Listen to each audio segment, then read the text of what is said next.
Nah, y'all don't get two. Cowboy, how fucking dare you? Your Jags prediction didn't last long. Me going 5 for 6 on divisional weekend, and I said whoever wins between the Jags or Bills, it's a toss-up. I have the other one going to the Super Bowl. How about some credit for nailing my predictions? 5 for 6. I'm not gonna unplug. Fuck you. 1 second.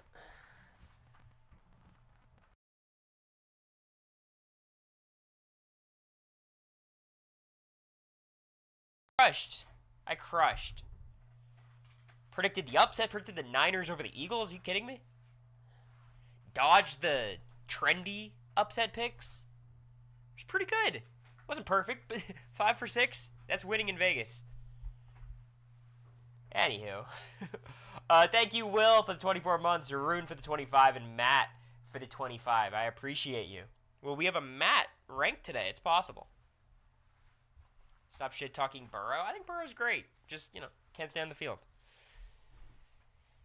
How are you guys? Welcome. Today we get to introduce or reintroduce a segment that's been long forsaken on the Cory Wurtenberger Twitch broadcast. Looking at Cory's tweets that got somewhat negative responses. This is one of my favorite segments. I was heated post-Traders episode drops, and I wrote up some shit. And I feel good about it. Any more marks back? No. Just one. So, I'll rebut people's stupid traders' opinions because they're stupid. And second, we're going to look at the Reddit because I saw 2 posts that, what's the word? Require my attention. Require my discourse. These posts yearn for analysis. And I'm here to provide it. And then we're going to begin a 5-stream process ranking every player of the new era. We are ranking the first 17 players, meaning the worst 17. Who is the worst player of the new era? Did Cory have a final 2 with them? All of these questions will be answered by the end of stream. So that's essentially what's happening today. No big D attempts, no charm school. I'm trying to keep these streams short just because I have so much reading. I like these new courses I'm taking a lot. The professors are cool, but the reading load is a lot higher. Now, here's the thing. This is a philosophical question for anybody who's ever been in school. I think that's everyone. When you get rewarded despite having shitty studying habits, or at the very least, shitty academic habits in terms of, not really doing the readings as intently as you should and kind of having to cram at the end and teach yourself a lot of concepts. Okay. When you're rewarded despite doing all those things, what do you do? Because I kind of walked into this next semester saying I got to be a much better student. Right? I don't think I was good at law school last semester. The grades start rolling in and it's like, you know what? Maybe this thing isn't so bad. Maybe there is a method to my madness. It's more about managing the stress than the result. So here's my thought. This is my thought, okay? The stress for the final, month, let's say at least 3 weeks before finals, was devastating.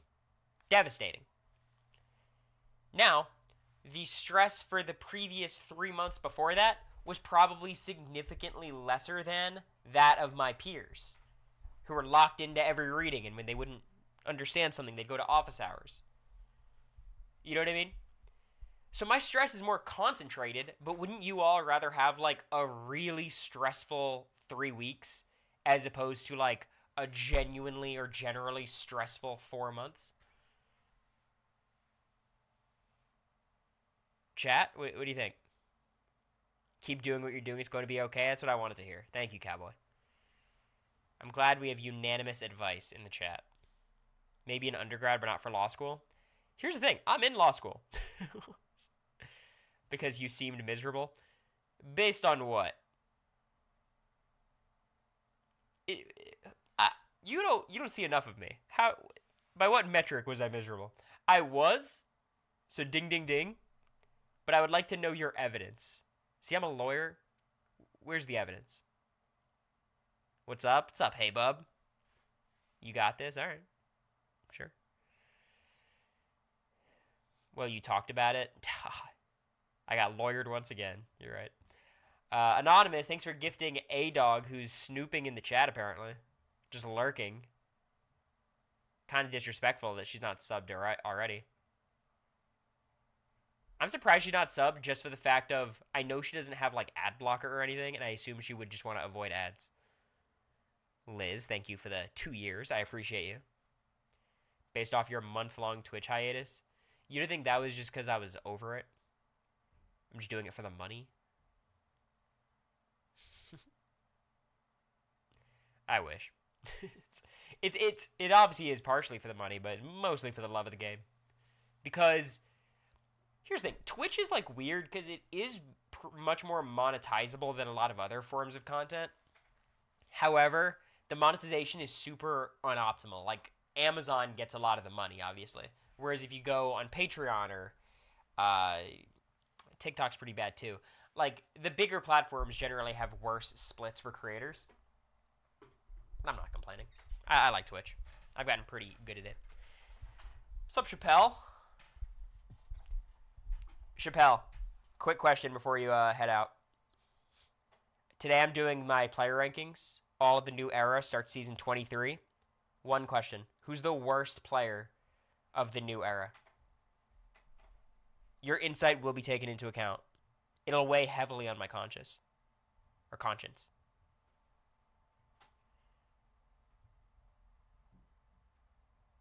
And if he doesn't answer, I got bad news for Suri. So someone's gonna have to get the punishment. You simply have to. And why is it Durston? When you run the house for a few weeks, can't be you.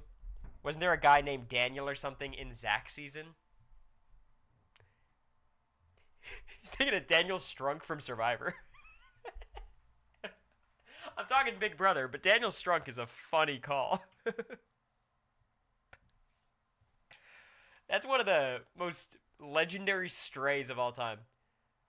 The worst Big Brother player of the new era. You said that guy Daniel with the broken shoulder from Zach season. Either Daniel works. All right. Fair enough. It's under advisement, Chappelle. Okay. Let's get into... People hated my tweet. And I think it's kind of because people hate the truth. As I've often found. So let's look into this. I tweeted proudly. Spoilers. This is spoilers for traders. If this is spoiling you, get a grip. Here is my annual shitting on traders tweet. Fun show, great production, virtually no strategy. Don't read this as me playing a tiny violin for nerds, but specifically in the traders, Dan, Ian, Rob, and other players like that have virtually no shot. The format incentivizes the duds. I'll admit, putting quotation marks around duds does not soften that blow. If I was like, Chappelle, you're a dud, quotation marks, but I'm sure you're a great person, I don't think that would make me feel better if I was Chappelle. So that one, I admit, it was a dig. It was a dig. It was a little bit of a jab. But in fairness to me, Dancing with the Stars does not need traders rep unless it's Derek Huff. We don't need two figure skaters. And if you find a truly insane figure skater, put him in the mansion. Absolutely. Anywho. To stick around, missions are unwatchable. I'm bitter, but I also think I'm just right. It's the title of my autobiography. Glad Donna survived the first vote because that would have been sad. At this point, I did not see she didn't survive the second vote. But that is funny. For players like Ian and Rob, the best advice I would give is be a fundamentally different person. That's impossible. Every show favors different archetypes, and the superfans got the short end of the stick tonight. Rob R has been fun, though. Okay. Now let me address the most common, the two most common counterclaims. Bruno. Is Bruno here? I'm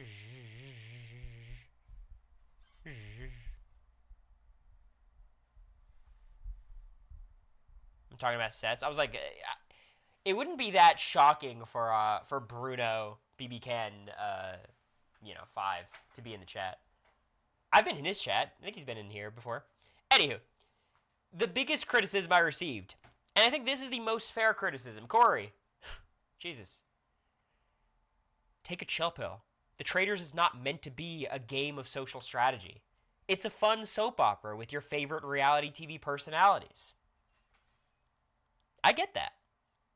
I agree. I think that's what Traitors is trying to be. It's failing. It's failing. Why? And I implore all of you who are watching The Traitors, going to watch the next episode, to have a keen eye for this. The Traitors is so grossly overproduced. And I don't mean the costumes. I don't mean the castle. I don't mean Alan's hosting. I love all of that. The set pieces, those are great.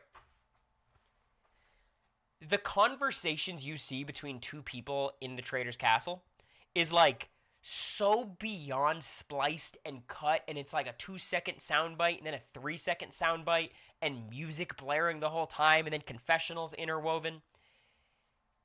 It's like incomprehensible to find out what is happening and why it's happening. It's edited like a soap opera.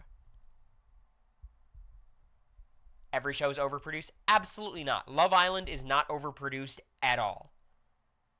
Survivor, not overproduced. Big Brother, we're getting closer. Big Brother's pretty overproduced. That one's there.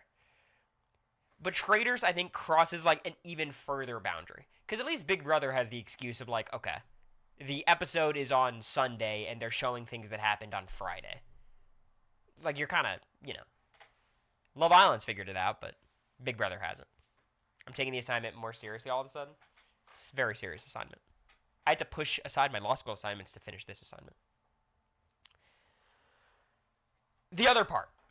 So first of all, the soap opera, the drama of it all, it doesn't land for me because it's overproduced, and I feel like I don't see real conversations. That's part one.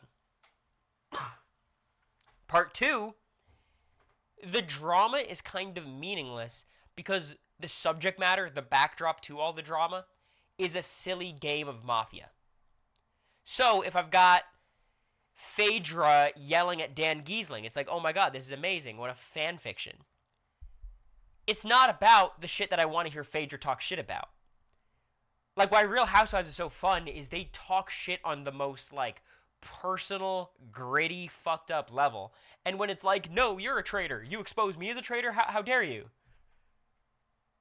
That breaks the traitor's oath. It's just it's a bit more lame. So for me, the drama doesn't land. I think the best case of drama in Traitors history for me was Danielle Reyes just existing.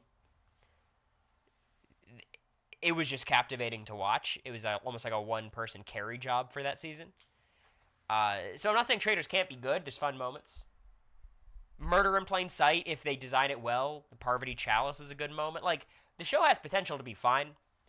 I just think the game does not function well as a soap opera drama because of how it's edited, how it's produced. Now, people who have criticisms about my take on the game, I don't know what the argument is. What everyone points to is, of course gamers can win these shows. Look at Suri. Which is such a shitty example for so many reasons. The most obvious reason, Suri was a traitor. If you're a traitor on the Traitors, there's stuff to do. A lot of it's still luck, but way less of it, because overnight you can't just be slaughtered. The game doesn't just end for you at night. That's where your game starts, basically. That's number one. Number two, of course, that season was half, civilians. Half civilians, and then all the other reality TV people asked had no idea who Suri was, sans, I guess, Stephanie LaGrossa. Rachel was probably aware to some capacity. Cody, what the fuck did Cody know? Obviously, when less people are aware of your legacy, your resume, your skills, your capabilities, it gives you a much easier path to, hoodwink everybody. Now, there's a third element that also helps Suri, and this is all on top of the fact that Suri's the game's built for her, and she's built for the game. It's a game about coming off as a faithful and being a traitor. That is all in Suri's wheelhouse. Suri comes off as so endearing, and you're part of her crew, and she wants you to be in the end with her, and she doesn't even care about winning herself. She wants you. Frankly, the Traitors just is a better format for Suri than Big Brother or Survivor, which is good. I'm glad Suri got a show that is actually, winnable. In modern Big Brother, it's hard to imagine how Suri wins unless she has Jared or Izzy, someone there to just win comps and choose to lose to her. And I think also comparing Suri to Dan Giesling, Rob Sesternino, Ian Terry, I don't think that's fair. Obviously, when you have all these reality TV personalities enter the castle and see everyone, they're not going to associate Suri with the same stuff they're going to associate the nerds with. That's why I put that part of my tweet. Excuse the tiny violins. It's just different, obviously. And you could very easily make the case in Big Brother and in Survivor, those nerds, especially the white nerds, experience a massive advantage by virtue of being the white nerd, of course. Again, I just want to be very clear. I'm not saying that someone has to stand up for the cis white men in reality TV. But I think you guys understand the distinction that I'm making, right? It's pretty obvious.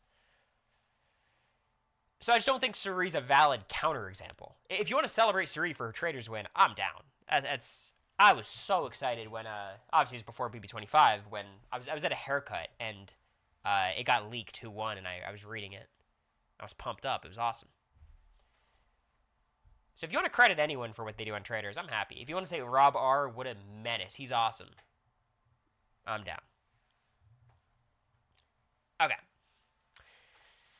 What other criticisms did I receive? Let's see. I don't disagree, but it's hard to say that when Suri and CT as gamers did strategize to win the first 2 seasons. Plus, it might be harder this season if there are no gamers as traitors. We talked about Suri. As for CT, Trishelle, any other gamer who's won, winning as a faithful, it's kind of goofy to me. I think all you can do as a faithful is be very likable. If you try to pursue the traitors too much, you're screwed. If you come off as doing nothing, you're screwed. They're going to kill you because you're too obviously a faithful. It is not impossible for a gamer to win. Also, can we be real? The Challenge versus Survivor Big Brother, they're different shows. CT, again, does not come off as Cory or Rob or Ian. It's obviously different, right? I don't think CT is branded as the sneaky guy. Trishelle neither. So I just guess the fact that gamers have won does not mean that that archetype can succeed or will succeed with any semblance of regularity. It's louder in the browser scene. I'll drop it. This should be about equal. Lord Ivar also won as a faithful, of course. So as a faithful, I think it largely comes down to chance with a bit. This is the one that pissed me off, and this is where I got a little snippy. I like to hold that back usually. Virtually no strategy. Not true with everyone. It's a game in the same category as Survivor and Big Brother, and the gamers can't adapt and are targeted. It's their own fault. Rob C. excluded, of course, but this is essentially saying my fave went home first. Worst show ever. I said this last season, and I'll say it next season. I've said this every season. Every time I've had the opportunity to talk about Traitors, I was on Sharon Tharp's Traitors podcast, and I was shitting on the game. The game's broken, and that's fine. If it's not meant to be... if you're trying to put it in the same conversation as Survivor and Big Brother as a social strategy game, that's an unserious opinion. And I'm not going to, treat it like it is. It's not a maintainable position to hold. Now, I'd be curious to talk to Puya, because obviously in the civilian versions of Traitors, there is a lot of, nuance to the game, and, there's ways to play as a trader and things to do as a faithful to maximize your chances. I'm not saying there's no strategy in the game. That's ridiculous. However, when you compare it to Survivor or Big Brother, that's when you just like lose all legitimacy, lose all ethos. You're just not a reliable narrator at that point. It's like I'm talking to someone about basketball, and they're like a Michael Jordan person. I'm like, okay, that's chill. You like Michael Jordan. And they got like LeBron ranked 11th all time. It's like, okay, your opinion on LeBron has invalidated your valid opinions about all these other people. Like, I don't care about your Duncan versus Kobe opinion because your LeBron opinion shows you have no idea what you're talking about. So while this person might have some decent points, them being like, traders, Big Brother, Survivor, they're all the same. It's over. I got nothing to discuss with you. So you say Luke, Kelly.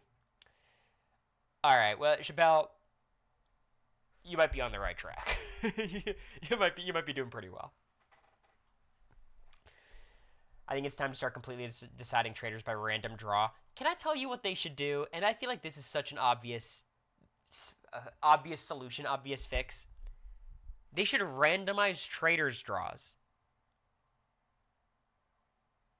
They should ensure that whoever is the trader is determined by pure luck. Right? And look, I'm not a big fan of, like, rigging shows.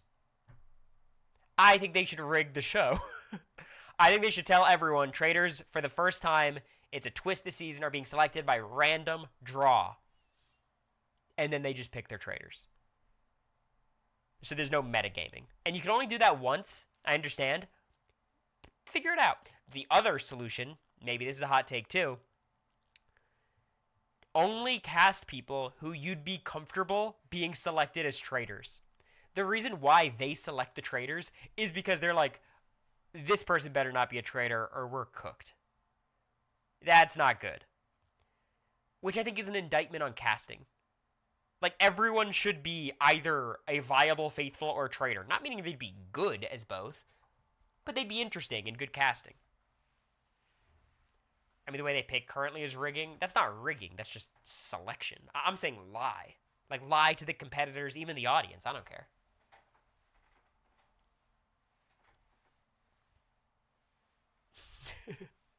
Contain it, Chappelle. She's been chill post-show.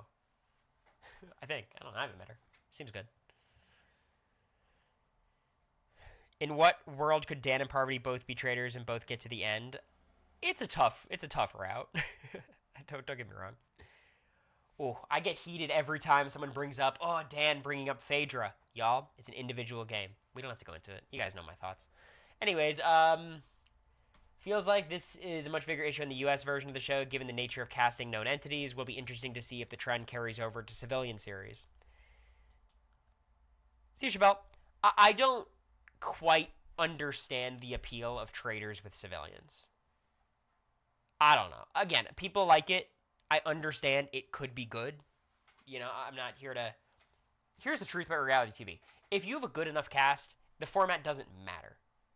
A good cast makes up for any game design. For me, I just think I have too many fundamental problems with traders game design to like care to watch outside of supporting like people who I'm friends with or just generally am a fan of. Imagine a traders cast of all gamers. I mean, they say this to Big Brother all the time. I think traders is probably better with all gamers, but it's not. That's not the spirit of the show. I don't think that's what it should become. I think it's better if you do all gamers or all like housewives and just people in that world. But, like, part of the show is the Super Smash Bros. Avengers, crossover. So, I don't want to destroy that. This Suri thing is so annoying. This is the chaotic soap opera thing. Gamers should be smart, capable of reading the room and blending in with the sheep. Telling people you don't know for sure innocence that you realize... Oh, God, I get so upset. You can't be anonymous on this show. You go in and everyone knows what show you're from. And if you don't know what show they're from, someone's going to tell you.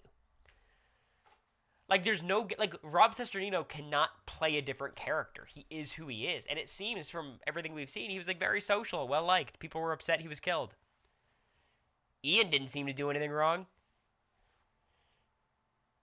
Not to mention, Rob's blunder during the murder in plain sight had zero effect. Like, we're certain of it. Maybe it would have after. Who could say? Chat BCC's popping off? What about? I've had it muted for a long time. Alright. Let's get to the Reddit quickly, then we'll get over to player rankings, guy. Jam Jam versus Rob and Tiffany versus Jam Jam. It's traitors. Chat BCC, get me out. Has Donna talked? Alright, let's see what we got here. Alright. This is the best barometer for how much I respect your Big Brother opinion. The question's simple. Who's a better player? Jimmy or Angela? Put aside all your feelings. Who is the better player? I'm going to do a poll in chat, okay?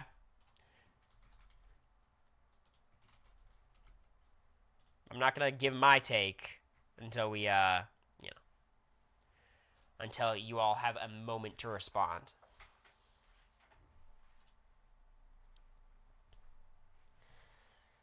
Right now, it's about 70% Jimmy, 30% Angela. All right. I think this is an indefensible opinion to say Angela's a better player than Jimmy. And I adore Angela. I've never met Jimmy. I wasn't the biggest fan of his online presence. Seems to have mellowed out. I'm sure he's fine. I'm sure we'd get along in person. Like, I have no beef with Jimmy. He's fine. There's no conversation here. I get so frustrated when people talk about placement as if there's not so obvious why Jimmy was targeted early and Angela was targeted late. Like, it's so apparent. All of Jimmy's blunders weeks 1 through 3. Y'all remember Angela's blunders weeks 1 through 3?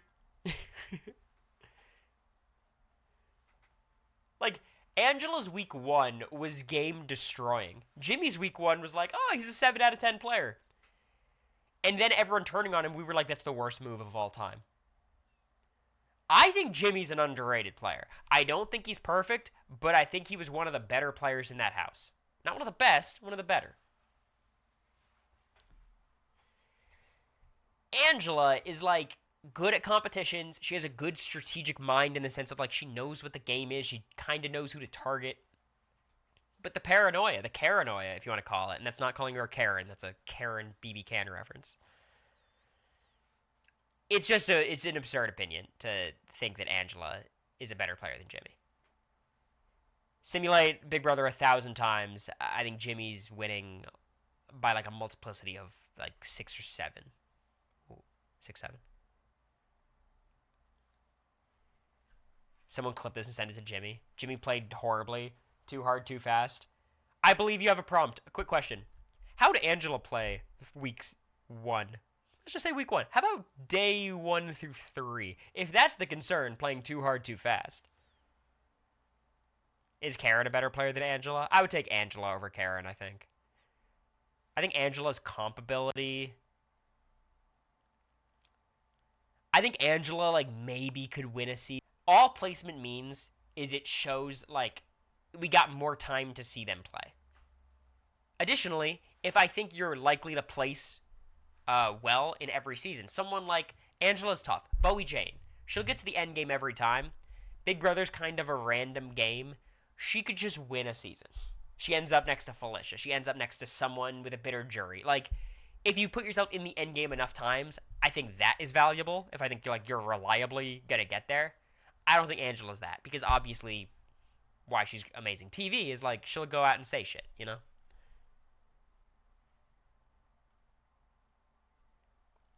Angela played bad-ish, but Jimmy was snake-ish and tried to act like some mastermind. I don't think that's an argument. I don't... I reject your premise. I don't think that I think that's very generous to Angela in this first couple weeks, and she got better as the season went on for sure. But I don't think Jimmy had a week of gameplay that was close to Angela's bottom 3 weeks of gameplay, right? She ends up next to Cass, absolutely. Being a snake in BB isn't a bad thing. Yeah, being a known snake could be harmful. Angela's a more capable player. She had better reads and pathways to the end game. Pathways to the end game mean so little to me. Like, the goal of the game is to win, not make it deep, you know? And if you want to say that's like a flawed game design where players who can't dominate end game comps can't win, I agree. It's just like that's the game we have. It's hard to imagine an endgame where Angela gets enough jury votes. That's what I agree with. 9 times out of 10, Angela goes further in a season than Jimmy. I don't even think that's true, but that shouldn't matter. But I also disagree. Jimmy got worse. Angela got better. There's so many insane comparisons I can make. Start, like, getting better from this spot, or, like, from down below the floorboard. Like, you start there and you get better. That's good. You want to get better. But starting, like, here, and then, like, marginally getting worse, obviously you still end up better than the other person. I think you're rage baiting me. I think I'm falling for it. Angela had more, if she had more control over her emotional impulses.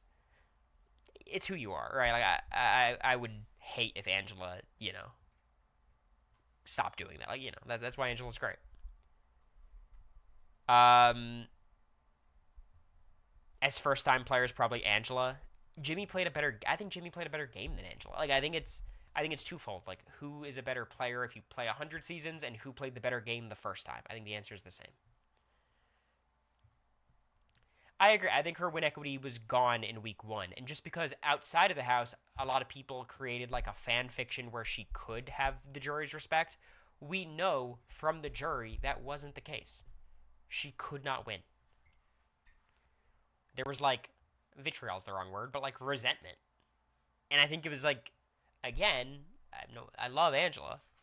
Met her child. Like, I'm a huge fan.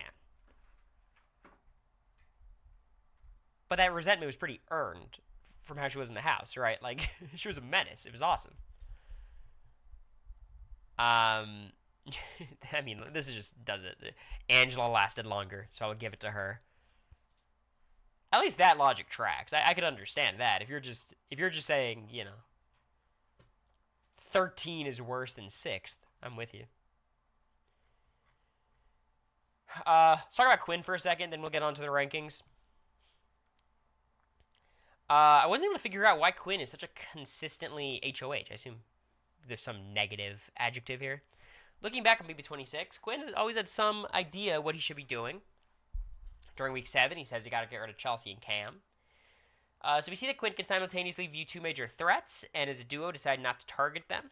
There are other notoriously bad HOHs, however Quinn, such sheer hubris can be seen. Okay. Basically, I don't understand why Quinn made 2 really bad decisions as HOH. I think the Quinn criticism of his strategic game, it's a bit excessive. Like, I think Quinn's one of the better strategic players on his season. And you might say, that's crazy, Cory. He had 2 HOHs and evicted 2 of his allies. Okay. Who's better? Let's go down the list. Chelsea? Absolutely. I'll give you all Chelsea. Better strategic mind. Cam? Sure. Brooklyn? I'll give you. Now it gets tougher. Not giving you MJ. Not giving you Rubina. Chemo? Give me Quinn. I'll take Quinn over Chemo. Angela? Give me Quinn.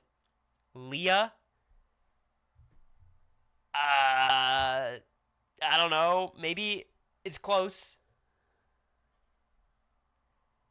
Joseph? I'll take Joseph. I think Joseph was better strategically. The gap there, like, socially, Quinn's so much better. But I think Joseph's a better strategic thinker. Not Tucker. I would give it to Cedric, theoretically, but I don't know, you volunteered and got sent home on Quinn's HOH. T-Core, I would absolutely say Quinn's a better strategic player than T-Core. T-Core nominated her ally and her HOH. Like, I think Quinn getting rid of Cedric's better than T-Core getting rid of Tucker. Nah, they're both bad. They're both pretty close. If T-Core was like trying to get rid of Tucker, I'd say T-Core is better. But both of them were blindsided. T-Core didn't know you could make deals? Exactly. Like, it's just he gets so much shit, and I think it's because, obviously, his archetype. There's a higher expectation on what he's supposed to do. Maybe this is a poor one out for the nerd stream. I don't know. Point is, I think Quinn had 2 bad HOHs, and neither of those bad HOHs rise to the level of the terrible HOHs we've seen since. I feel like in the past 3 seasons, we've had HOHs way worse than Quinn's. It's just the fact that he has 2 is what I think like makes it feel worse. I think his Cedric HOH, honestly, is pretty forgivable. I don't know. Cedric volunteered. He really wanted Tucker out. Cedric had a good shot to beat Tucker. Cedric almost beat Tucker. Vote was super close last minute. That could have worked out fine. I still, to this day, hope T-Core was trying to secretly get Tucker out that week. Yeah. I hope one day, Mountain Doofus, you're able to convince yourself. So that's all I want to say about the Quinn thing. I just think I think the criticism's a little excessive for the actual game moves that he made. The final 10 one was worse for the sole reason of, like, I get him not targeting Chelsea. I think it's the right move, but it's really hard when the best players in the house and they're kind of running things and, like, they had a good relationship all season. I just think not putting up T-Core was, like, the much more glaring issue there. And I don't really buy the excuse of, like, well, Leah knew that Joseph was going to go on the block, but it was, like, his decision at the end of the day. But I think not putting up T-Core was more glaring. He's explained it to me a few times, and it makes sense from his perspective, but that perspective is, like, just warped, of course, from, like, how you were thinking at the time when we have, like, omniscience. All right. Big Brother player rankings. Aha, all right. It's been a while since I've done this spiel. Let's do some cold calls. Anyone in the chat, do y'all happen to know the methodology by which I rate Big Brother players? I forget. It's been such a long time. Oh, what about the Morgan post? You're right. You're right. I wanted to discuss that. Pause. Pause. Pause.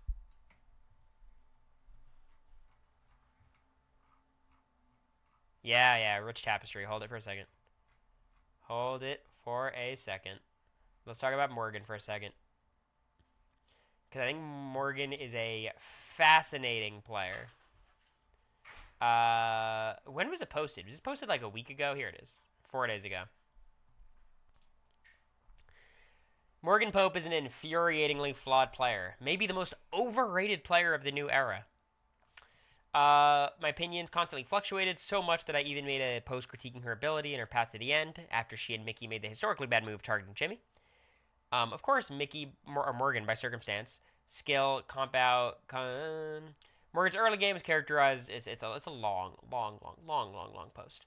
Overall, my perception of Morgan still stands. I think she is too flawed of a player with attributes such as obsession with her boys. I don't think that's fair. And a lack of tactical awareness being her Achilles heel throughout the whole game. I give her props for her social control over Vince, essentially flipping the script on the narrative who controlled the cheat mans. I feel like that narrative was never in the house. I don't think anyone ever thought Vince was running it. And of course, her win equity, but this is all reliant on her staying immune. Thus, I think Morgan is an above-average player with glaring flaws that just make her tactical awareness horrible in my opinion. I know some people think Morgan is this great third placer on par with Vanessa or Jason. This feels like a post that is much more...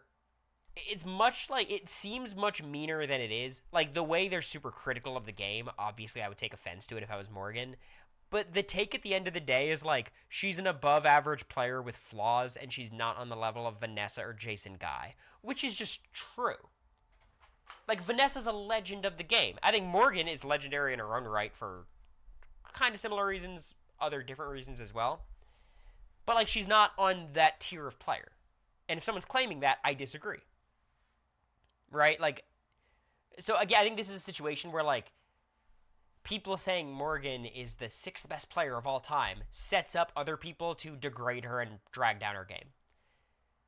When the much more reasonable perspective of like, yeah, she's one of the 3 best players on her season, depending on where you want to place her, depending on how much you value comps. My perspective on Morgan's game is pretty simple. Obviously, I'm friends with Morgan. I think she's great. I think she is a very flawed strategic player in the sense of a lot of the times it felt like she did not have a good read on house dynamics. Now, she compensated for that by being incredibly active. And I think that's her superpower. It's the same thing we almost saw like by Tony in Survivor Cagayan. It's like by just putting yourself in the mix at all times and always gaming and always talking to so many people, you just give yourself a much better chance. Less people want to target you. She doesn't go on her comp run until late. She's not nominated for the first 4 weeks. She gets very close to being evicted, but after that, it's smooth sailing. A lot because of comps, yes, but comps are a very important part of the game. And I think the other thing you have to give Morgan is she had a couple people in the end game fighting for her. She's the compies. The next best competitor, Keanu or Vince. Vince is riding with her till the end. She's going to beat him convincingly. Ashley would not have targeted her for a bit. By the end game, yes. But we were all going to target Matt and Jag, and it didn't matter. And it was never going to matter. Simulate the season 100 times. So while I think Morgan's biggest flaw is she would have strategic conversations with a lot of people. And from our perspective, it would be Morgan's not making any sense. This argument just doesn't work. And it was very hard to tell whether Morgan was trying to manipulate the person she was talking to, or if she had convinced herself that this is actually optimal for that person. Most obviously, the move for Vince to nominate Lauren, which is so funny in retrospect because it didn't matter. Lauren wins the blockbuster. But to me, it felt more like Vince or Morgan was trying to convince Vince that it was actually better for Vince's game to get rid of Lauren. And Morgan thought that as well. And that's just a bad read. Now, how much does that matter if she then, gets what she wants done anyways? I could see that argument too. I just think there's a strategic awareness thing that's that's not her ace. It's not her strong suit. But she's great physically. Super, super active strategically. And socially, she created a lot of very important bonds. Her bond with Vince was the most important bond all season. She was tight with Zach. She was super tight with Rachel. As the most important players for most of the season. Tight with Mickey, of course. Tight with Jimmy. Every power player was deeply working with Morgan. And that's because of how active she was.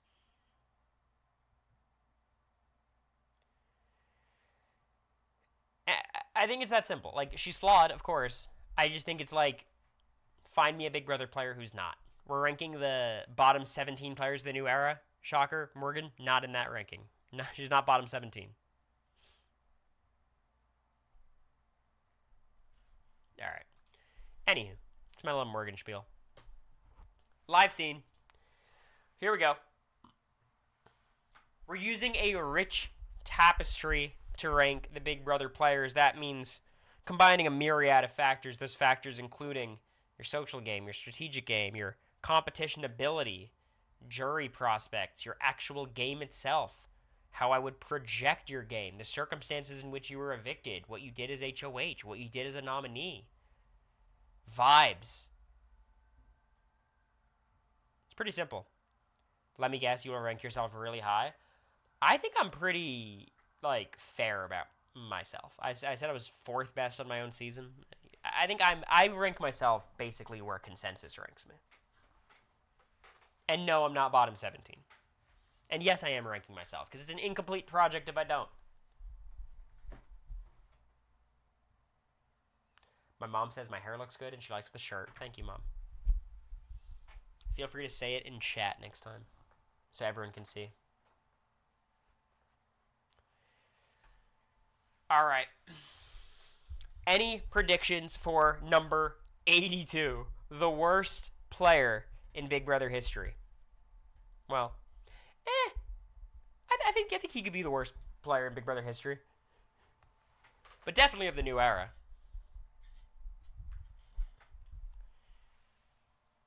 We got 2 first-time chatters bursting out to say Matt and Luke. Number 82, Luke Valentine. Okay, where do I start with Luke? He's ejected for saying the N-word week 1. Okay, let's start there. That's not good. Not a good thing to do.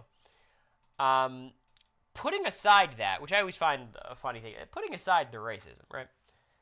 He was so bad at Big Brother. He would have been the first person evicted from the Big Brother house. I say with so much confidence had there not been a twist forcing for original nominees. He may not have gone home week 2 because at that point the house has shifted to a point where like he was a loose number that people were trying to pick up. But very simply, Luke was like the worst player in the house. He had no connections. He actually had like some friends who quickly turned on him because they were like, this guy's weird. If Riley had her pick of everyone in the house to target, would have picked Luke. Would have been backdoored that week had it not been for the twist.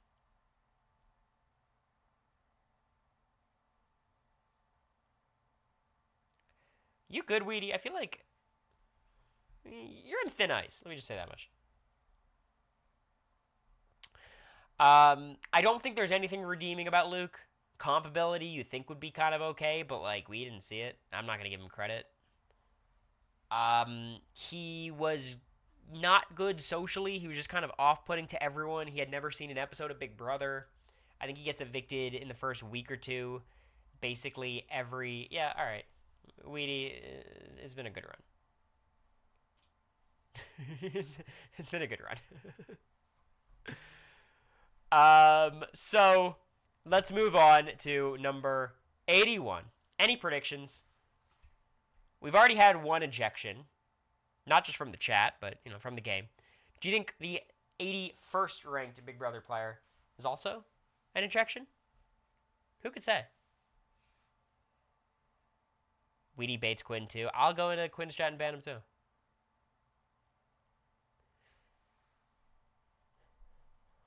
Coming in at number 81. Paloma. Look, there's you can make an argument for Paloma where it's like she was running the house. She had Pose Pack, which formed after her, but like she had the majority. Taylor was the house target. She was running things. Then she kind of lost it. Here's my thing. If you're losing your like sanity to the point of having to quit the game, kind of being removed from the game week 1, you can't hang. You can't do it. Paloma's not going to come on to another season and do better in that capacity. So even though, like, she is cutthroat enough to win Big Brother, she would be, like, the meanest person to Taylor and then be the one to go out of her way to comfort Taylor and be like, oh, I know all these people are being mean to you. I'm so sorry. And then go back to her crew and talk more shit. So, like, she has that dog in her. I'm not going to celebrate it because it was just being mean. But, like, she has the instincts. She knows to build a group. Socially, she was flying around the house. But she couldn't handle being in there for a week. And some other people share that fate, but at least they got evicted. They weren't, like, forcibly removed and or chose to quit. The other thing is, like, did she quit or get ejected? They don't really let you quit. A lot of players have tried to quit. No one's really succeeded. So, like, take that for what it is. Like, during our sequester, they were, like, bragging about how no one's ever quit Big Brother. And I'm like, I'm a super fan. I know some people have. They've gotten close. Shout out to Megan. Yeah. Not even Megan. No, Megan was ejected or something. It's technically not a quit for, like, in their logic. So I think this is an easy ranking. If you want to make a case for her, you can. I don't know why you want to. Megan quit straight up. Not according to Big Brother. Not according to them. Was she sleep deprived? Look, there's a ton of factors. Being the Big Brother house is crazy. It's not surprising that, like, people crack. It was just like, okay, clearly you're not capable of playing Big Brother. All right. Number 80. We're out of removals and ejections at this stage. Now it's all real Big Brother players who were put on the block and evicted. Or White Locusted. So coming in at number 80, Rachel.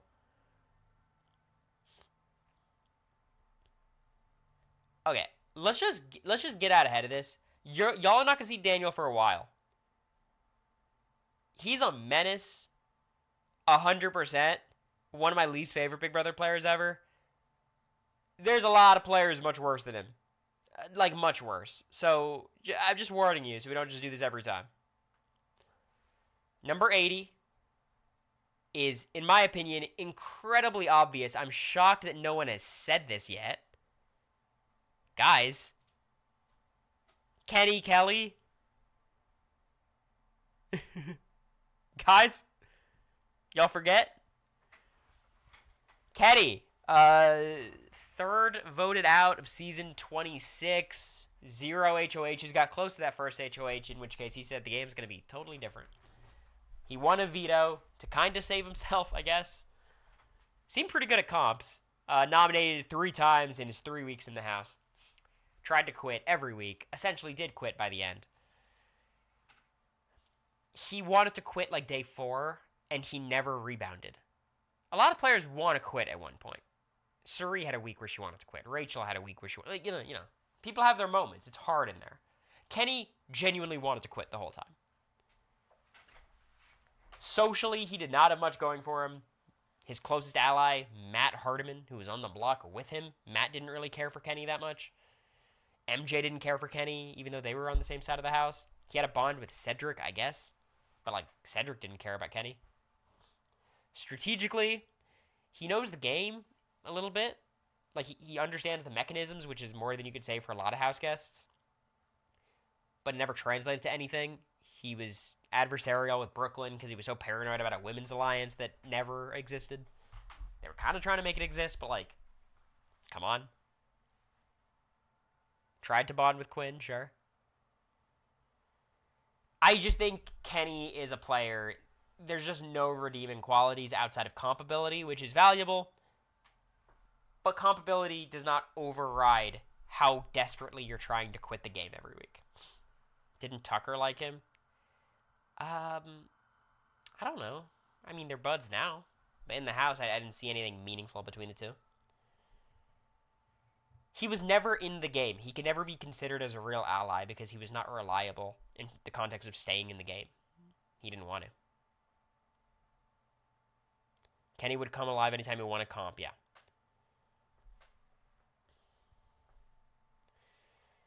Off the show, seems like a great guy.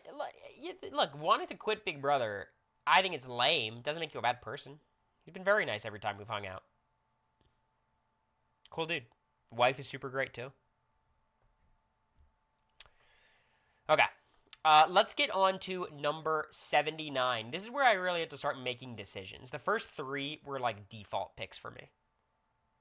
Not an ounce of brain energy went to those decisions. This is where I had to start cooking a little bit. And I think this might seem like a bit of recency bias. But I feel good about this decision. Tom got it. I have Amy. Now, this is not all because of Amy's gameplay. Partially, it's an archetype thing.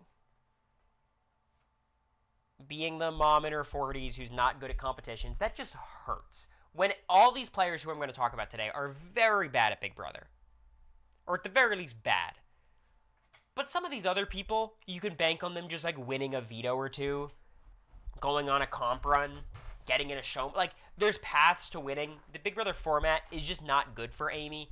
On top of the fact that she didn't know what was going on in the game, didn't really know much about Big Brother, seemingly, at least, on the feeds, didn't give me that vibe.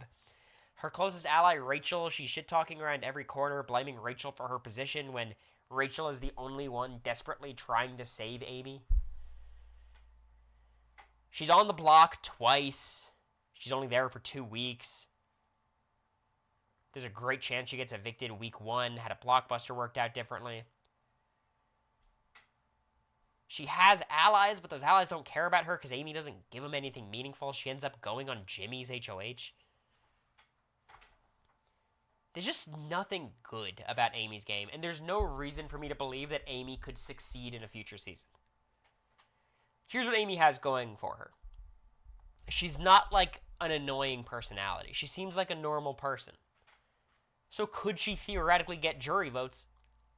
Yes, compared to other people. There's some people on this list who I'm like, how the hell are you ever getting to 4 jury votes, 5 jury votes? Amy, it's like, well, she's fine. I just think it's kind of remarkable that she had 2 weeks of gameplay, and I can't point to a single good thing she did. Everyone else has something. Amy has nothing, and I think she was pretty well situated in this house. Like, Vince being first HOH should have been fine. She gets Jimmy as a second HOH. Like, she should be coasting with her majority alliance of women. And it just never materializes. She seems like such an obvious early boot consistently. I agree. I think that's right. Now, she seems fine. You know, no shade towards Amy. It's just, I just don't think as a Big Brother player she stands much of a chance. Partially because how the game works. And she's just kind of like disadvantaged by virtue of who she is. And also how she was playing. Okay. Number 78, any predictions? Any predictions? Number 78. The 4th or is the 5th worst player? I see Kirsten, Lisa. Is it a first boot? I'm not going to hints. Someone, I believe, got it. Pooch. It's Pooch. So now, some people might be saying, well, Cory, I don't understand how you have all these players ranked here. There's some disaster week 1 HOHs. I think being week 1 HOH is a good thing, generally. In the modern era, I kind of wouldn't mess with it. Like I would just want my ally to win or someone who I'm kind of good with to win. But I think when you win the week 1 HOH, there's a lot of ways for things to go against you. There's a lot of ways to get evicted week 2. Whereas Pooch, who week 1, he wins Backstage Boss, doesn't really matter. He gets in this big alliance, right? He's with everyone. He's in the majority. He's the anti-Taylor crew, coasting. And he just, like, fantasizes a way to get himself evicted. Like, he makes it out of nothing. There's no chance of being evicted, and he just makes it. Socially, he had some buds, of course. The Oasis, shoutouts. But leaking is All Men's Alliance, which wasn't really done by him. That was more Kyle. It gets leaked. It gets around. He volunteers for the block at a stage where everyone wants him out already. He doesn't even know it. He's unaware the entire time, yet he still volunteers to sit next to Taylor for, like, the satisfaction of it all. Very, is it Dustin? What's his name from BB-8? Who wanted to sit next to Dick. Is it Braden? I forget. He wants to sit next to Taylor. Unsurprisingly, it's Dustin. Yeah, gets evicted. I give a lot more criticism to players who manufacture their own demise. Like, they go out of their way to do it, as opposed to, like, your first HOH, a lot of people have screwed that up. A lot of people have won from that position, but I think it's more excusable to screw up a first HOH. Maybe he could be good at comps. Seems like a normal dude every time I met him. You know, like, I could see in another season he could just do fine if he just socializes and doesn't not, like, volunteer himself. But from what we've gotten, I think this ranking's fair. Yeah, Braden's worse than Dustin. All right, number 77. Who could follow up Pooch? It's a tall order. Do we get one of those first HOHs? There was some crazy reigns. We still got Lisa. Brent. Frenchie. All right. Coming in at number 77 is Pooch again. I forgot to change the name. It's Matt Hardiman. during the season, I didn't think Matt was like a catastrophic first boot. It was kind of like Angelo wins first HOH. He goes up, has a bad HOH conversation, but it didn't seem that bad. Angela obviously just kind of blew it out of proportion. Then he loses some comps, and he's like the big guy on the block. Easy target, HOH target, gets sent home. As time has progressed, I get the feeling that Matt Hardiman did not have much potential as a Big Brother player. First of all, he's not allowed to lie. It's against his faith. Second of all, he's insane. Now, he does seem to have some capacity and ability as like a gaslighter manipulator, which that could be helpful. I don't know if he'd be able to use those tools in the context of the game. I don't have much more to say about Matt. I just think, like, he did get unlucky with the HOH outcome, but what are the odds he's unlucky with most HOH outcomes? He had some people who liked him. He was good with MJ. He was good with Leah. Quinn and him were good. Like, he had a lot of outs week 1. You know, if someone else won HOH, but they didn't. Kenny. His resume is not that bad. It's just there's nothing really to praise. The one day he chose to strategize in the storage room was just a mess. The barbershop is ridiculous. Like, there's just a lot to demerit him for and not a lot to credit him with. I think he would have been so bad the longer he stayed. I think he would have been an excellent villain. Like, I think a Matt Hardiman return is more entertaining than a lot of other people. Like, I think low-key he'd be a fun returnee. I don't forecast it, I don't advocate for it, but I think it'd be fun. Perfect timing. What's up, Alex? Don't worry, none of our friends are being ranked today. I think that's all I got to say about Matt Hardiman. I don't want to get clipped. I don't want him to hear someone talking about him. Number 76. Number 76. Who could it be? So many good options. Yeah.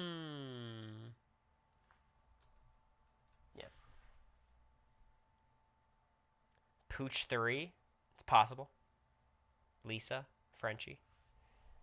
Coming in at number 76. Frenchie! Putting aside the talking to minors thing, which, you know, again, the putting aside lifting continental shelves, Frenchie was a mess. He wins the first HOH and immediately declares, I'm not targeting a woman. But I would like to target a showmance. Now, I've never seen a gay showmance in the history of Big Brother. So that put him in a bit of a dilemma. Basically, he wants to put up Christian and Alyssa because he sees the budding romance, right? And then everyone's like, Frenchie, what the fuck? You said you weren't going to nominate women. He's like, oh, right. I'll nominate the boys. I'll nominate Brent. Brent goes to him and is like, dude, I love you. Okay, now they're a final 2. You can't target Brent anymore. Eventually lands on Travis, which, like, from the start of the week, could have been a fine target. He puts up Kylan. Derek saves Kylan. Travis ends up being evicted. It's not great for him, but it's like, that target isn't the problem. It's how he ran his HOH. In fairness to Frenchie, he enters week 2 with a couple of allies, or at least people who are not going to gun for him. Big D's not targeting him. Whitney's not targeting him. Brent's not targeting him. There's like a group of like 5 or 6 house guests who are down. Now, one of those people who was not down was Kyland. And Kyland, who Frenchie had nominated, wins HOH, targets Frenchie. Frenchie kind of quits the game after the veto, but tries to campaign a little bit. Gets evicted unanimously. Thought he stood a chance. Actually, is it unanimous? He might get like 2 votes. Yeah, BB23, there were a couple like random votes here and there, but like Tiffany. But he gets evicted in dominating fashion. Here's the thing about Frenchie. He was the first HOH, so I give him a little bit more grace. The first HOH has a higher chance of being evicted second than most house guests. You just put yourself out there. You know, it doesn't absolve him of his gameplay, but it's context. I think he obviously knows the show to a much greater degree than most people we're going to talk about. He's a big fan. His execution was just so chaotic, and I like his instinct of, once Kylan wins HOH, he immediately sells out the slaughterhouse, which I like. I like the instinct. It's just so see-through when, like, sometimes you have to stand pat with your alliance and hope they'll win a veto to protect you. I don't think they would have. I think back to our season. Jared wins HOH after the Izzy flip, and I could go to Jared and rat out Matt and Jag, tell him everything about the flip and our name and all of that. I could. I think a lot of people were saying I should have done it. But then my game ends. There's no path forward after that. Instead, I said, you know what? The backdoor option's Cameron. Let's try to figure something out. Jag or Matt win the veto. Let's keep this backdoor open. Try to survive the week, still having the structure. Frenchie was the target. He wasn't the backup target, so I understand he didn't have that same like level of luxury to be able to plan. But I don't think he was very tactful in blowing up his own alliance. It didn't help him. It just antagonized his allies against him. So Frenchie was a bad player. Terrible HOH. A little bit unlucky with the week 2 HOH outcome. But outside of that, there's not much more to praise. He's basically here because he knows the game well. Clearly has some competition prowess. That's it. There's Frenchie. I believe the first HOH on our list. Which leads us to number 75. Top 75. This is a big deal for someone. I've talked to the alum. A lot of them are very nervous about falling outside the top 75. He's dressed like he wants to go cryptid hunting. Good one. Lisa.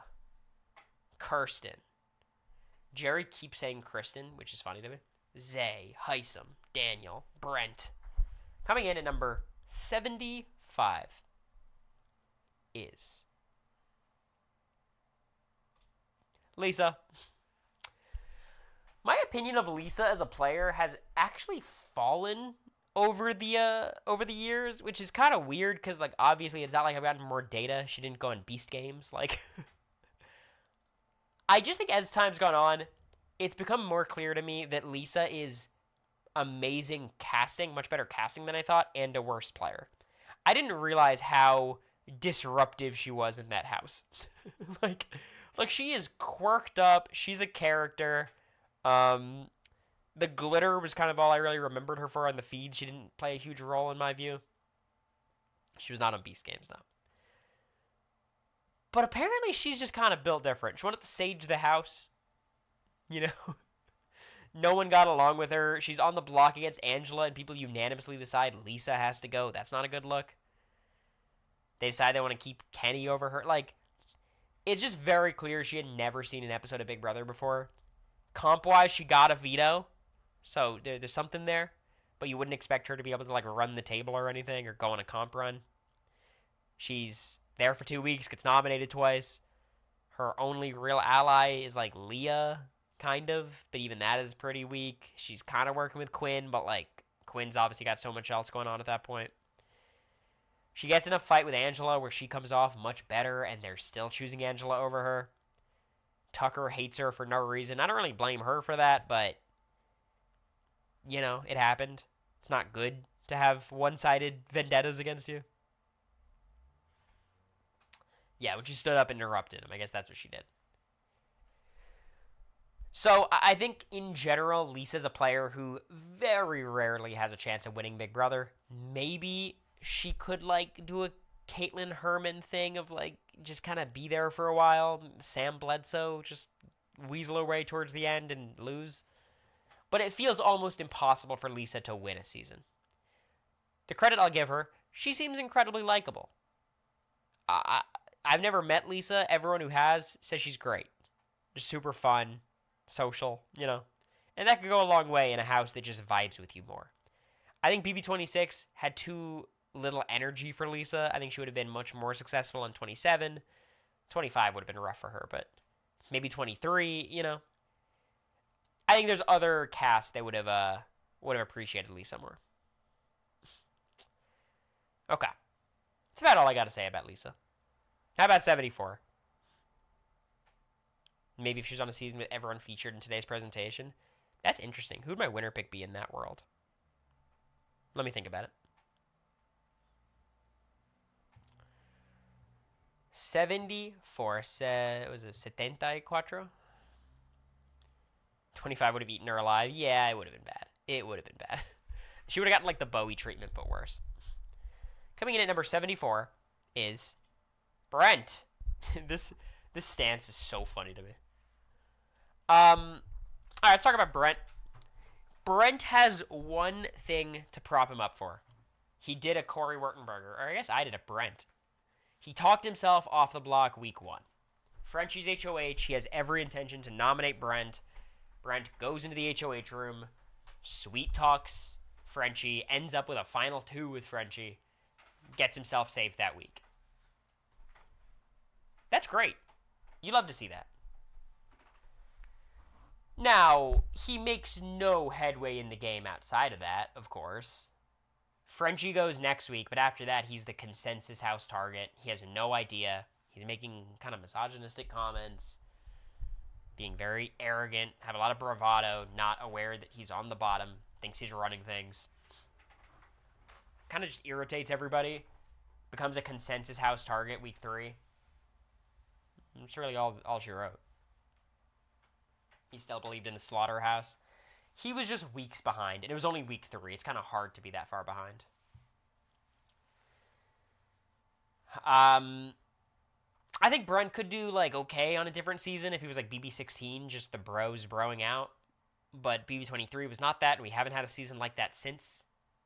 Matt and Jag were bros, but there was not, like, 4 other bros with them.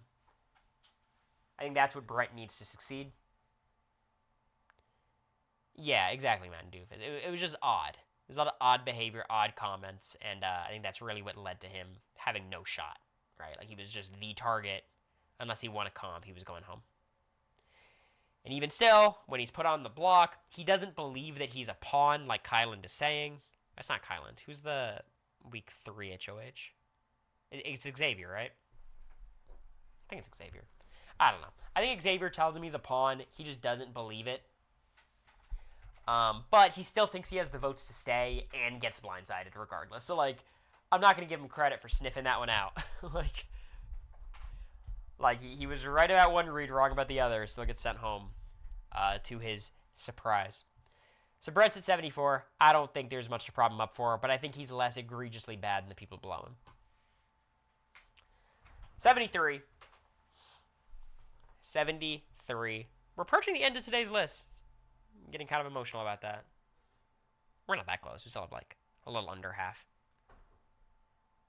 Brent would have done potentially well pre-BB23. I think so. I agree.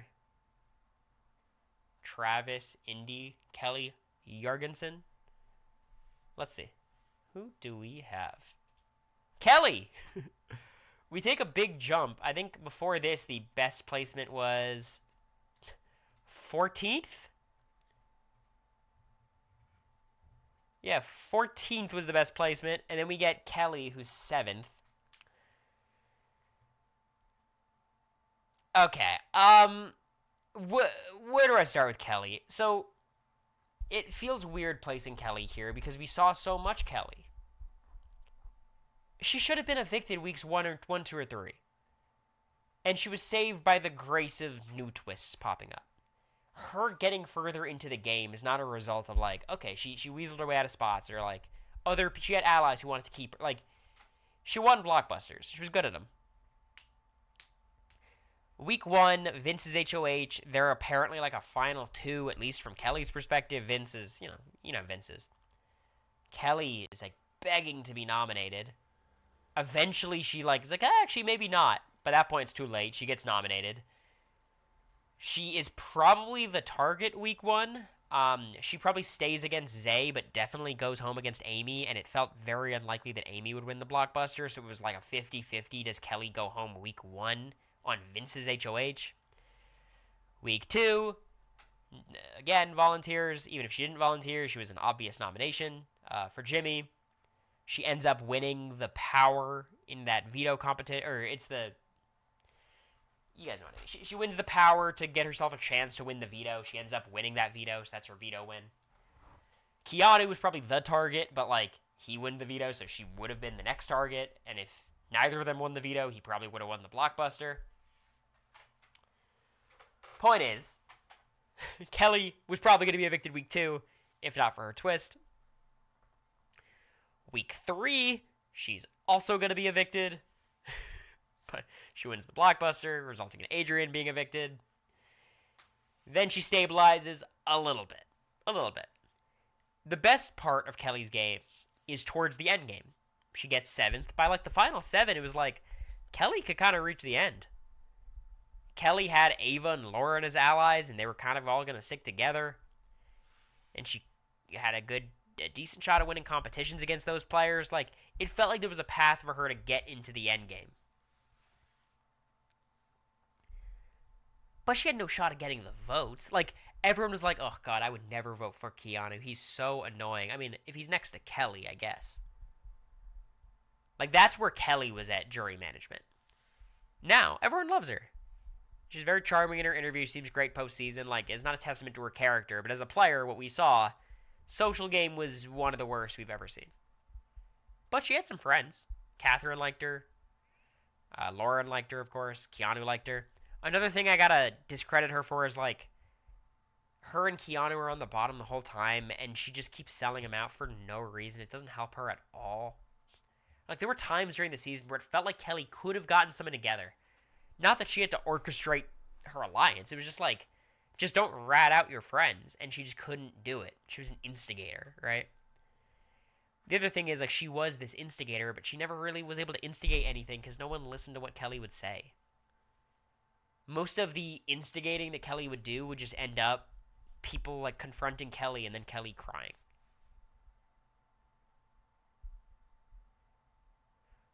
So I think this is a generous placement for Kelly. I'm basically giving it to her because comp ability is somewhat proven. It's not like she's great at comps, but, you know, she's won a couple. And she does have the ability to get allies. Like, some people liked her. So for me, that's enough to get her here, but, like, I was closer to ranking her worse than this than better. We're not getting there today, Bella. Quinn's not a perfect player, but he's not in the bottom 17.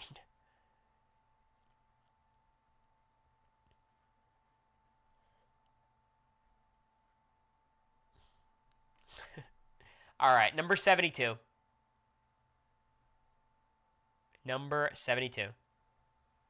She called out Vince when she got evicted. Yeah, like, at that point, at the stage of the game, everyone knows each other. You know what I mean? Like, you're not... There's no big reveals. Everyone knew the perception of Vince. All right, number 72. We have... Kelly Jorgensen again. Or Kirsten. Let me cover up the name. There we go. Oh, that actually works. Because it's an N and then a K. Alright. Kirsten. We're going to 60... What is it? I don't know. We're doing 17 players today. We started at 82. Kirsten places 16th. She's the first house guest evicted. Luke, of course, is ejected before her. I think Kirsten gets extremely unlucky with how she gets evicted. Obviously, she loses a competition, which puts her on the block. And then from there, the veto is won by Heisem. You know, like, Felicia immediately rushes the HOH and says, we got to target Kirsten, and that basically is why Riley decided to target Kirsten. The thing about Kirsten, though, is she was probably, outside of Luke, the person who had seen the show the least. She did not know what she was walking into. On that first night, I was panicking, but I was able to keep it cool. Jared was able to keep it cool. Felicia was able to keep it cool. Kirsten was not able to keep it cool. She's running around, forming alliances. I think playing hard, playing fast. Like, I don't blame her too much. She's on the block. You got to play. But you got to be a little bit more tactful about how you play, and I think Kirsten is not tactful. She ends up getting caught by Suri, which, again, kind of unlucky. Right, she's in the Phalanx 5 with Jared. She's trying to make something with Suri, and then Jared tells Suri about the Phalanx 5. Like, I think when you're spewing that much information to so many people so early in the game, you're destined to get caught. It just so happens the Suri-Jared dynamic kind of expedited this whole process. And then what really cooked Kirsten, when Riley takes me off the block, I think that sealed her fate. If it was Kirsten versus me, I think she has a very good chance of staying. I think it's, frankly, a little bit more likely she stays than not, but it's very close. Against Felicia, there's just nothing to do. Nobody was going to vote out Felicia. I tried to be as nice as I could to Kirsten, hear her out. I was never, ever considering keeping Kirsten, and I felt like we connected decently well. It was just a rough spot. But I don't see much compatibility there. I don't see much game sense at all. Like, from what we saw strategically, she was kind of a mess, and socially, she was perfectly fine. Some people didn't like her. Suri and some of her allies were not the biggest Kirsten fans. I just wasn't privy to that. I don't really understand it. She seemed great when I was talking to her.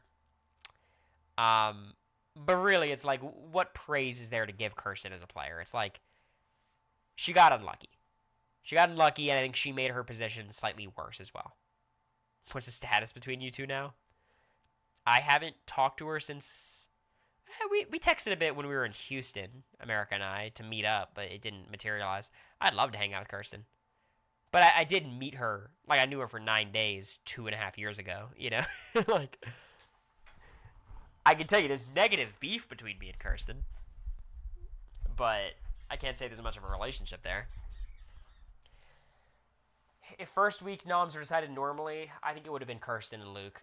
Because Kirsten was also doing this thing with, like, Matt and Riley, saying that Matt and Riley were a showmance when Matt actually liked her and stuff. And it was just, like, kind of crazy stuff to do week 1, especially when Riley's HOH. So I think Riley probably would have put up Kirsten and Luke with Luke as the target. Maybe Kirsten as the target, and then as the week went on, Luke would become the target.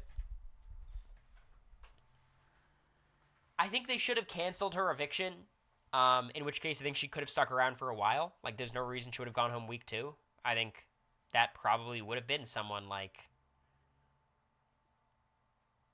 Probably still Riley, right? Heisem probably still wins HOH and guns after Riley.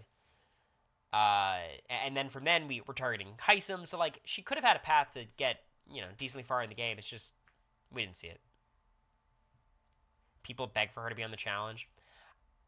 We didn't see much. Kirsten did not strike me as, like, a super physical competitor.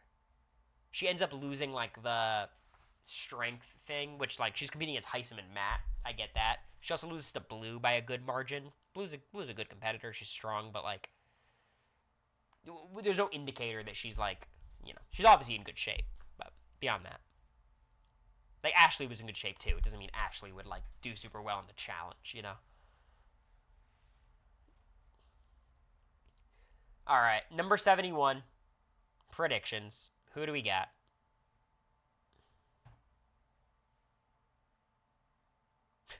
It was funny, though. Matt and Doofus. I thought it was a good time. Daniel. Travis. Yeah, Travis still here, huh? Still got a couple of first boots. Number 71, I have Adrian. I think there's an argument that I'm too low on Adrian just because people seem to like him and he was good at competitions. But he was not willing to lie. That's a problem. He was not willing to lie. He would have gotten evicted a week earlier. He was there for 3 weeks, got nominated twice, was the target week 2, but not week 3, weirdly enough. Basically makes no allies the entire season. Like, he's good with, like, Kelly and Keanu, kind of, but those are the worst people to be good with. He's good with Zach, but Zach doesn't care about him. He ends up going on Lauren's HOH when, like, everyone in Lauren's alliance wants Adrian to stay but won't advocate for him. Then he campaigns, and, like, he did campaign. He had conversations with everyone. They were just terrible. He had a good one with Mickey, a terrible one with Rachel. I was doing the live feed update this day.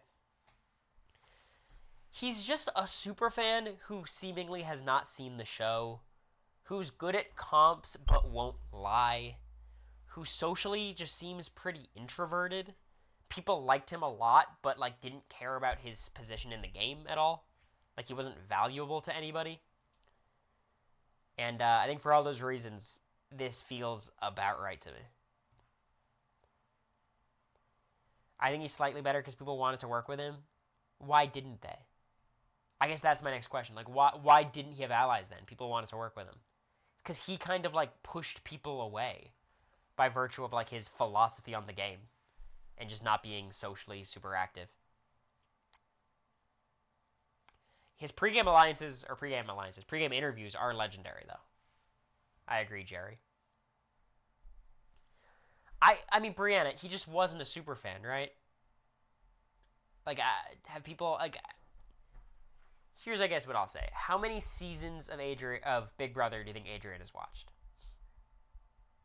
Like, I'm not even talking like feeds or reading updates. Just like, how many winners can he name? I think it's less than 5. I think he gets Taylor, Jag, Chelsea, Ashley, Derek, and then it gets hard, right? Will. He gets Will and Dan probably. He gets to 7 or 8. I don't think he was a casual. Like, I don't know. I don't claim to know. Seems like a nice guy. But the label of superfan was obviously misplaced, right? Good for him for using it for casting. Like, I don't blame him, but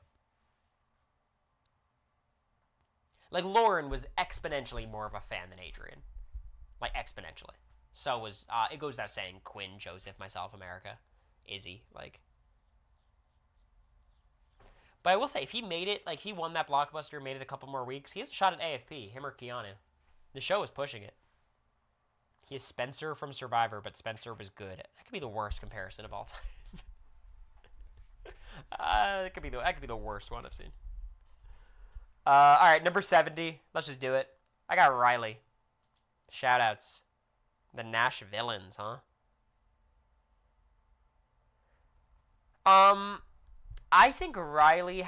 There's an argument that Riley is the most overrated player in Big Brother history, or not Big Brother, in the new era. I think there's just like a delusion about like Riley as a player because she had a cult, allegedly. She did not have a cult. And I think what's frustrating about Riley specifically, and maybe this is me punishing her too much for this, she had every opportunity to stay. Like, it almost seemed impossible that she wouldn't stay against Cameron. And she found a way to not get the votes. All she had to do is go to Suri and Izzy. Or, she didn't have to go to Suri and Izzy. They went to her, and they're like, Riley, what are you thinking moving forward? And all Riley had to say was like, I think I'm going to be loyal to you. And she stays. If she spent one night hanging out with Suri or Izzy instead of Matt, Jag, and Blue, she stays. Instead, she just hangs out with her friends and gives vague answers saying she's just going to stop trying to win competitions. I think her HOH reign is pretty bad. Ultimately, Kirsten as a target is fine. She probably should have left me on the block, but that wasn't that big of a decision. Like, she gained a good ally out of me. Like, I would have worked with her, obviously. But she just stays upstairs all week. And I get it. Like, people keep wanting to talk to her and have conversations. But she's very isolated from the house by the time she ends up heading downstairs. So, when Heisen wins HOH, I'm throwing her to the wolves. Jared's throwing her to the wolves. America's throwing her to the wolves. Jag and Blue put up more resistance, but it doesn't take long for them to throw her to the wolves. Cameron's probably riding and dying for her. He's on the block because of that. She does get unlucky with a Heisem HOH. Like, most seasons, just someone else from Family Style will win there. She also gets unlucky with the Jared and Suri thing. Like, there's some pieces you could say, like, that's rough for her. Strategically, she just didn't have that dog in her to, like, cut her allies. Like, I would tell her very explicitly, like, Riley, this is the reason people don't want to keep you. And she just wouldn't listen. Or she would listen and then not execute it, right? And I think it's just because, like, Riley's not strategically cutthroat. It's not in her nature. She's just a nice human. And I think Riley could succeed in other seasons. She is very charming. She's very social. She's likable. She could win competitions. That's enough to be, like, fine on most seasons. I don't think she's a player who should be first HOH. I think that was pretty devastating for her. If she were to get called back for All-Stars, I would tell her to throw the first HOH 100%. And just be fun, be a vibe, hang out with the HOH for a few hours, and she'd be fine.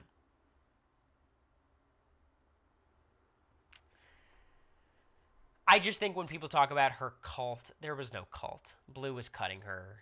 Jag decided it was fine to cut her. It really just came down to Matt, which is good. Having an ally is important, but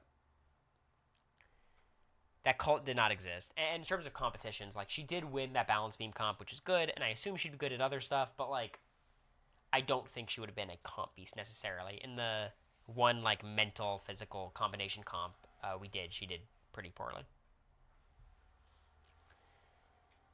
So that's Riley, number 70. Great person, but this felt right to me. I was having a big debate in my head, Riley or Kirsten. I just think Riley's, like, social magnetism is valuable enough.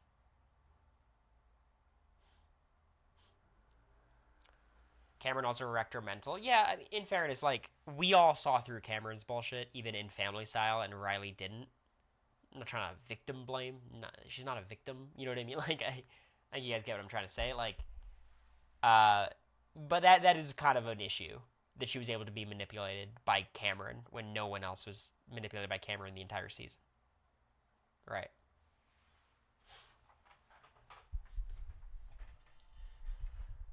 All right. Number 69. Nice. Fitting, right? Got Zay. So here's the thing about Zay, right? I think Zay's worst gameplay was off feeds. It was his first couple days when there were no feeds, and Zay apparently doesn't talk to Vince, the HOH, at all, ends up on the block. We didn't really see that. But we know what happened, and it checks out. What we did see from Zay was a pretty good campaign. He reminds me of, like, a much worse Morgan in a lot of ways, where, like, he was running around the house, talking a million miles an hour to everyone he could find, and a lot of people liked him. He had a lot of people riding for him. Zach's hysterically crying in his eviction. Vince really wants to... Like, there's a lot of people who want to keep Zay in the house. And I think if he wasn't nominated week 1, he probably gets at least to the mid-game, final 12. Probably would have been decent at comps. Being higher than Adrian, I feel confident about that. Zay's willing to lie, willing to scheme, willing to socialize with the other house guests. I don't think that's close. I think Zay is a victim of playing too slow too early. And it put him on the block, and then he was just too delicious of a target. When you got someone like Zay on the block week 1, you're just going to vote him out over Amy. It's not a hard decision. He was staying versus Kelly. Morgan says that Zay would have gone. My memory tells me that Zay would have gone against Kelly. I think she's right. Because I think it was basically Rachel's whole faction. Like Rachel, Mickey, Jimmy, all of them were leaning Zay. But Jimmy was kind of pro Zay. I don't know. It was pretty close. The point is, he had a chance versus Kelly, whereas he did not have a chance versus Amy.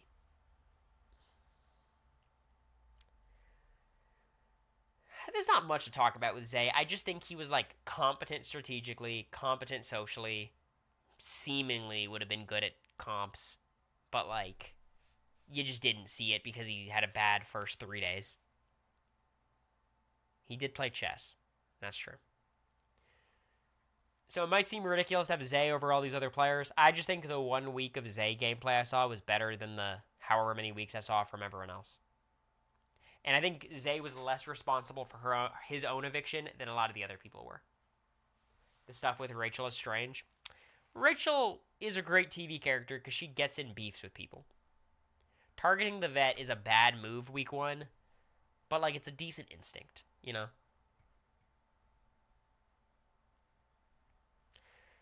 So that's Zay. It's just not that much to talk about with him. Now, who's number 68? He would talk nonstop. Yeah, but, like, I think that's better than not saying enough. Like, I prefer Zay's way of gaming to Ava, for example, or, like, T-Core. I think they're better players than Zay, as evidenced by where I ranked them, but in terms of, like, how they strategize, I think Zay's way is more effective. Coming in at number 68.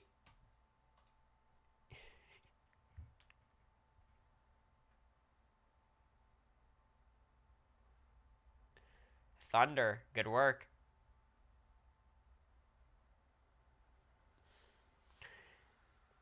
Big D, runner-up, nominated 4 times.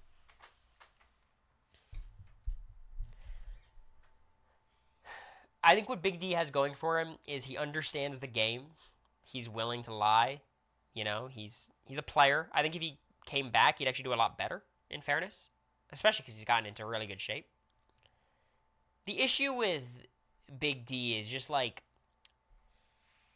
he gets to an end game where he gets beaten unanimously by Ozza, and he can't even get to the final two because Ozza's going to take Xavier because she's so mad at him because he was so annoying to her.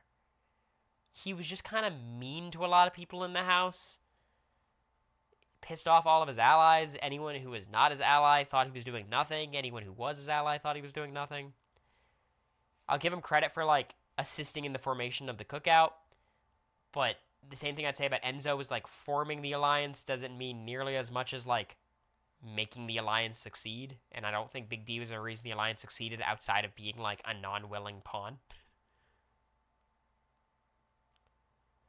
Obviously, competitions, he wasn't super competitive. He almost won one of those late game comps.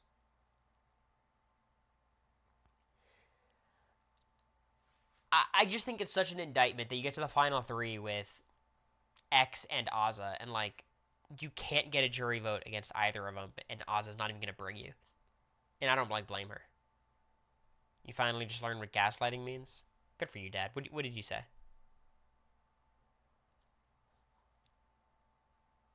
He almost won the egg rolling comp and was shocking close to winning the Final Four. The Final Four veto is what I remember, yeah. So again, like, I think his strategic mind is okay. It's just socially, like, he did so poorly in that house despite being so insulated because of the cookout. And he just got, like, could he get a jury vote against anyone in the jury that season? He probably gets, like, Tiffany's vote against Sarah Beth. I guess here's a way I'll say it. Like, if the final two ends up being Alyssa versus Big D, I think the entire cookout votes against Big D, right? And that's a problem.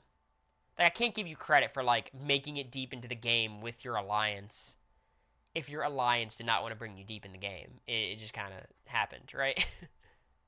Brittany. No, I'm talking jury. You got to make jury. He can maybe get votes over, like, Brent and Frenchie.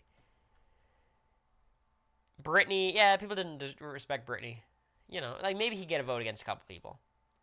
I just think it's, like, the version of Big D we saw play, I can't imagine him ever winning a season. Like, this feels like the best he could do.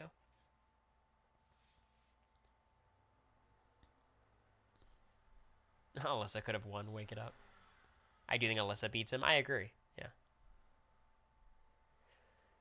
So there's not that much shade to Big D. Like, I've been an advocate. I think he should come back to TV at some point. I just think it'd be fun. I think he'd play like a madman, like shot out of a cannon. I just think this feels fair to me. Anywho, number 67, Heisem. I had to put them next to each other. What a podcast. Don't worry, Jimmy's not next.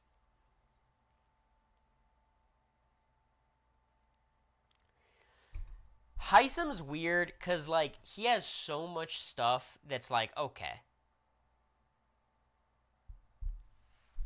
this guy's not a good Big Brother player. Then he's got other stuff where I'm like, he might be the best Big Brother player of all time. This is my opinion. I don't have any evidence, but I feel strongly. I think Heisem's the best competitor in Big Brother history. I don't know if he's the strongest ever. I don't know if he's the fastest ever. I think if you did every single Big Brother competition, we did all of them in a row, everyone competes, I think he wins the most. I don't think you guys understand how impressive his performances were on 25. He was only there for 2 weeks, playing competitions at least. Holy shit, he was unbeatable. He barely lost to Matt, the Olympian, in the rowing competition. We never saw him in booth comps. He's a very smart guy. And the veto he won, Twisted Tasks, was very mental heavy. I have no reason to think he'd be bad at booth comps. We didn't see him in endurance. Anyone think Heisem's going to drop off the wall ever? You think Heisem's going to lose the pressure cooker? I think he has an argument for being the best competitor in Big Brother history. Not in terms of resume, not in terms, Jag won 10 comps in our season. I think Heisem would have beaten him in most of them. And I think Jag's underrated as a competitor. Heisem is just on a different level. Now, the social unawareness is an issue. I love Heisem outside the game. Obviously, we were like mortal enemies in there, which was pretty fun, but like in the house, he just didn't realize how he carried himself. And I think the bigger issue for Heisem, because sometimes I think he would know that. Okay, how do I say this? Heisem often would know that he's coming across poorly to me, but he didn't care enough to fake it, or he didn't have the ability to fake that he liked me. And that was problematic for him, because when I, who is a very active player, know Heisem's a problem, I was trying to get him out, and I think I was a big part of why he wanted to leave. Now, the reason why Heisem's ranked here is not because he antagonized Cory. It's because Suri and Izzy and Felicia and all of his allies turned on him when it was so obviously a terrible move for them. You could definitely blame them. Be like, oh, what the fuck is wrong with you guys? Y'all are crazy for doing that.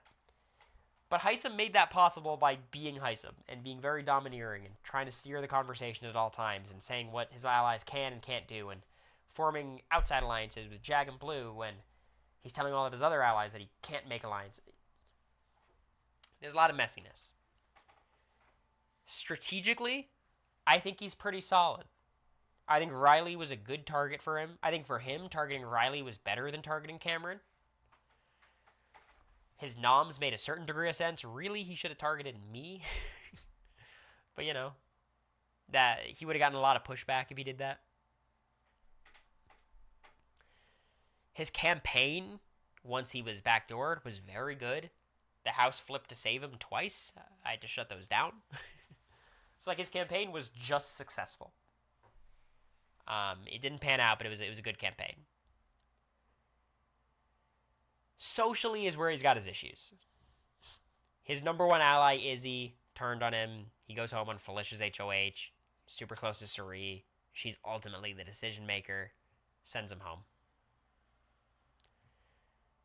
So what do you say about Heisem? It's like best competitor in Big Brother history. Pretty sound strategic mind.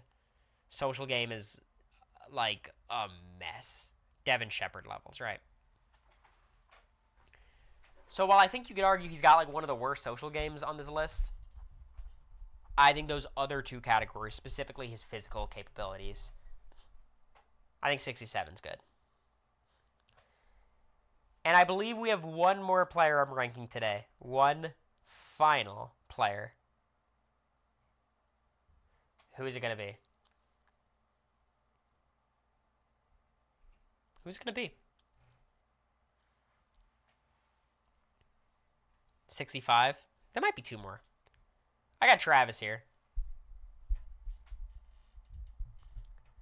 I think this is the last one. Let me check. Yeah, this is the last one. This is the last one. So I might have misspoken the title. Look, Travis for me is what if Zay made less mistakes? What if Zay made less... Like, Travis probably does pretty decent on a decent amount of seasons, right? The dude did nothing. I agree, and that's why he's here. Likeable dude. Everyone likes him. Everyone who's met him outside the show says he's great. Super social. He really shouldn't have gone week one. Obviously, this is Frenchie's Nightmare HOH. Kylan's a target. Brent's the initial target. Alyssa and Christian. Christian wins a power to save himself. There's like so many ways for Travis to have not gone home week one. The vote flips a million times when he's on the block. But ultimately, he does get voted out, I think like 11-2 or something.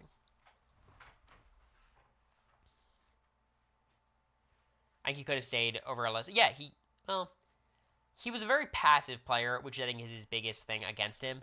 But at the end of the day, like, he's a likable dude who probably would have been pretty good at comps, who wasn't like the first, second, or third target of the HOH. Maybe the third target. And I just think he's like as blank slate of a player as there can be. If you put Travis on next season, no one would know who he was, and he'd probably do pretty well. And could you say the same about Heisem? Could you say the same about Frenchie, Brent? Travis has like the least amount of X's in the bad column. He doesn't have many things going for him in the good column. But like, tell me in chat, what was Travis's biggest mistake? It's not even rhetorical. If you got one, please. Like, his biggest mistake was just not doing enough, right? And on BB26, he would have fit right in. On BB27, he could have coasted for a while. Would you wear a shirt like this? I might have that exact shirt. No, I usually don't get ones with like big designs like that, like animals. He was passive, that's it. That's it. And there's other passive players we'll talk about way later in this list. But I think in general, like Travis, put him on 100 season. He probably does pretty well. Might win a couple. Like, straight up. And I don't think that's true for the other players we talked about today. So it may seem ridiculous that he's this high. But I feel pretty good about it. And that's it. Oh my god. The top or the bottom 17 players in the new era. We got Luke, Paloma, Kenny, Amy, Joseph, Frenchie, Lisa, Brent, Kelly, Adrian, Riley, Zay, Big D, Heisem, and Travis. You missed some really bad players. We'll talk about everyone, don't worry. But it was a pretty hard list to make. I mean, there's just a lot of bad. And that's because Big Brother is, and this is not like everyone on this list is dumb. Big Brother's a show that makes players look bad. If these players were on Survivor, you'd be like, oh, honestly, Travis had a lot of potential. If only he did X, Y, and Z. But because we see it on the feeds and we have like a full week to criticize and we get to go online and talk about them, and it devolves pretty quickly. Most players are bad. I'm going away from that kind of language, Tom. Someone pointed out on Reddit where it's like, most players aren't bad unless you're saying most players in all of reality TV are bad. I think Big Brother, they just look dramatically worse than other shows because we get all the context and all the bad, you know? And you get the full week of people shit-talking them.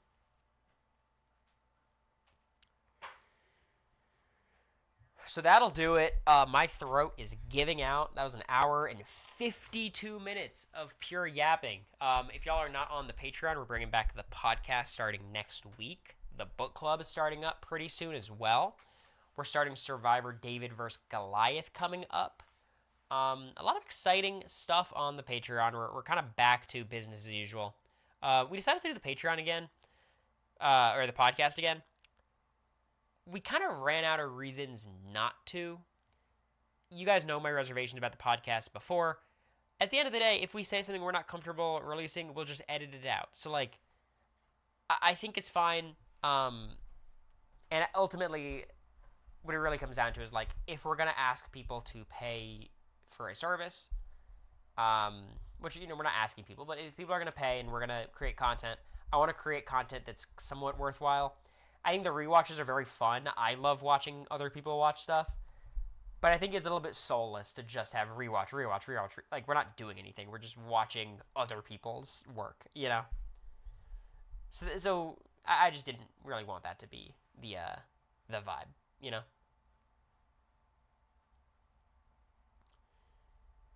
Anywho, that'll do it. Is Quinn live or any of the friends live for me to raid? Morgad, is she live? Tasha's jury speech I watched at least 3 times. I forgot how awesome Trish's was. Oh my god, Trish's was so good. I remember it being good, but like, what a moment. I think that's my favorite jury speech ever. I think it beats Sue Hawk for me.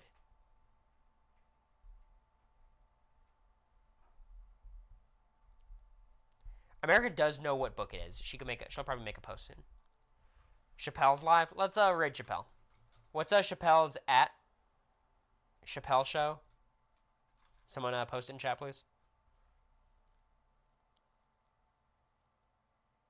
It was great because he answers yes, yes. And you know what? With anyone else, he would have like rambled on more. With Trish, he just actually gave a one-word answer. All right. Send Chappelle some love. I think it's in follower only, so drop him a follow. What's up, McCord? 3-stream streak. Love to see it. All right. See you guys. Thanks for hanging. Bye-bye.